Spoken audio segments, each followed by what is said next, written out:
Eu vou contextualizar até o que eu quero comentar sobre o ministério Sim. e o chamado que tu falou agora. Aí, ó, atenção, tá servido. Ô, Ó, glória. estamos aqui para servir, né? Que Deus, né? O pessoal que tá em casa, né? Nos chama para servir, né? Servir de alguma forma. Sim. E aí, a gente tá até na leitura ali anual, né? Logo a gente vai chegar na construção do tabernáculo. Tem Sim. uma coisa que me chama muito na construção do tabernáculo é que Deus, ele dá todas as instruções detalhadamente de Como como tudo deveria. de como construir, com qual material construir, o que tem que ter de desenho na tenda, no tabernáculo, né? Para que eles construíssem. E aí tu pensa, pá, né? O povo era mais de meio milhão, né? Mais de 1 milhão de pessoas.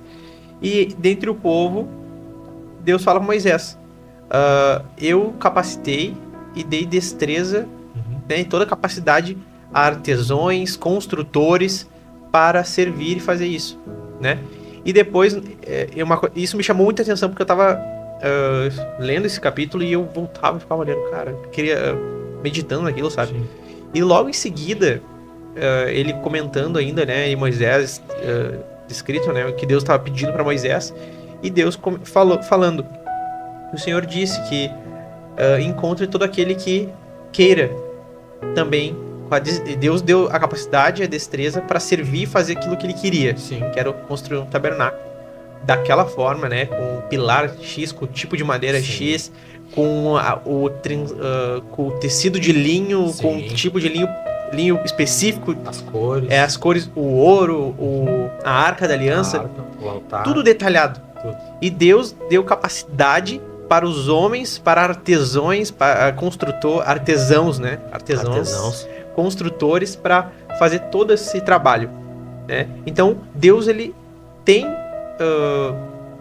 eu creio, né, que tem um chamado para cada um. Sim. E cada um tem uma destreza e uma capacidade que Deus dá a cada pessoa para servir na sua obra e no seu reino, né? Aí é a minha pergunta: como que tu entende que as pessoas, ou no geral, né, como tu também entendeu o teu chamado? Tá. No geral, eu anotei isso aqui, que isso aqui não dá pra gente... Ó. Biblicamente, tá? Nós vamos ver duas formas do chamado. A primeira dela nós vamos ver no Antigo Testamento, no livro de Neemias, quando a cidade está destruída. E Deus resolve levantar um copeiro agora, chamado Neemias, que não vivia na cidadela da cidade de Jerusalém, estava longe, estava vendo um palácio real, servia um rei, não diz da sua habilidade para liderar um povo e organizar uma reconstrução da forma que era, né, da magnitude da reforma, que é algo que ninguém conseguiu até hoje explicar como eles conseguiram fazer tamanha obra em tão pouco tempo, né? Mas nós cremos que a sabedoria que Deus deu a Neemias para dirigir e para a operação dessa obra. Então, essa liderança de Neemias para a reconstrução dos muros de Jerusalém, e essa liderança, né, e essa sabedoria para dirigir para cada um, porque dizia que cada um trabalhava próximo da sua casa. Por quê? Porque poderia ficar mais perto da sua casa para comer, para se alimentar e já voltar para a obra. Então, todo mundo trabalhava. Isso era uma logística. Nós vamos ver já um talento em Neemias. Além da liderança, tinha também o talento da logística para, né, ficar o negócio bem organizadinho, né, as demandas. Então nós vamos ver o quê? Nós vamos ver primeiro quando surge uma necessidade. Surgiu-se essa necessidade, os muros precisavam ser reconstruídos. Deus levanta e capacita alguém que não era para fazer aquela obra. Então eu vejo uma primeira opção, né? Podemos dizer assim. A segunda está em Efésios 4:11, né? Que já é no meio da igreja, quando diz que Deus dá uns a apóstolos, outros a doutores, enfim. Então eu vejo isso também. que o Espírito Santo, né, ele fez como fez comigo. E eu acho que eu me enquadro nos dois.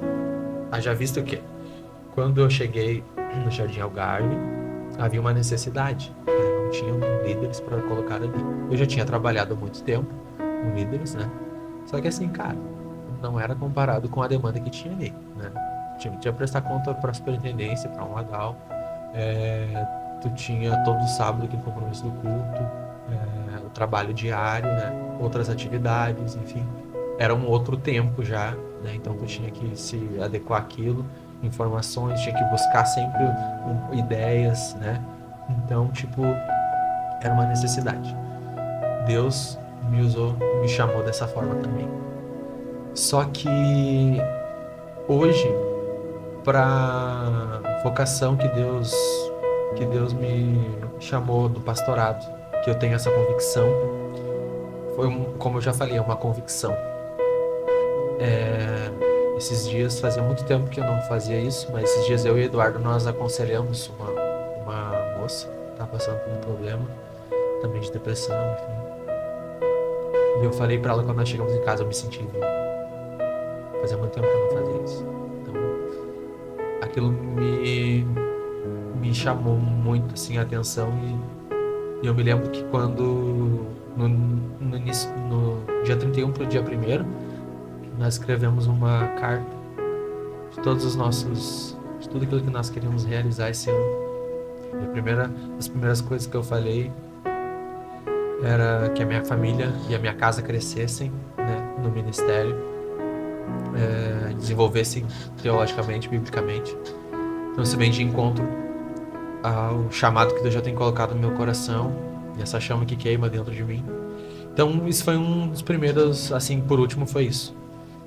O gosto e o amor pelo ensino, por ensinar a palavra, por tratar problemas das pessoas. Eu digo para Eduardo, a minha vida está muito calma. Falei pra ela, nossa vida está muito calma, a gente precisa arrumar uns probleminhas para nós resolver. Então eu sinto isso dentro de mim. Outra coisa que também, tipo, tu sente assim, tenta ficar sem fazer algo que tu gosta muito de fazer, por exemplo, pra realmente descobrir se tu gosta daquilo. Tipo, por exemplo, eu leio, mas e quando eu não leio, eu sinto falta de não ler. Quando eu sinto falta daquilo, automaticamente eu estou dizendo pra mim mesmo, eu gosto da leitura, tenho essa proximidade com a leitura e preciso fazer isso. Então, tipo assim, tu entende que tu não consegue ficar sem a leitura, sem buscar aquilo ali. A minha biblioteca, se tu pegar todos, ou a maioria dos meus livros, fora comentários, tem algo relacionado a relacionamento com pessoas e pastorado. Esse livro que eu tô lendo aqui, mostra naquela câmera ali. Qual, Duda? Qual, Duda? De pastor a pastor, Hernandes Dias Lopes, recomendo a todos que gostam e são líderes e que desejam e que almejam o episcopado e ser um pastor um dia, leiam porque é top. A leitura, Hernandes Dias Lopes. Esse cara é um monstro, né? Um gênio. Cara, e o desejo, o sentimento, assim, pelas pessoas, sabe? Às vezes as pessoas vêm falar dos problemas de outras pessoas pra nós e as pessoas vêm julgando, porque a pessoa faz isso, faz aquilo. E tipo assim, na minha cabeça sempre vem assim, mas por que a pessoa age dessa forma ou faz isso? O que tem acontecido pra ela? Sabe, sempre tentando compreender o porquê do porquê. A minha esposa é uma conciliadora da família. Ela evita, assim, cada situação. Fim de ano, agora Natal, tu sabe que o negócio Cara, ela, sabe, nota 10 pra conciliar, pra resolver, pra ouvir, pra falar. Então, são coisas que tu vai, além daquela convicção dentro do coração, né, daquela chama, tu não consegue parar de pensar naquilo um dia sequer. Tu fica pensando quando que vai chegar a hora, quando que tu vai...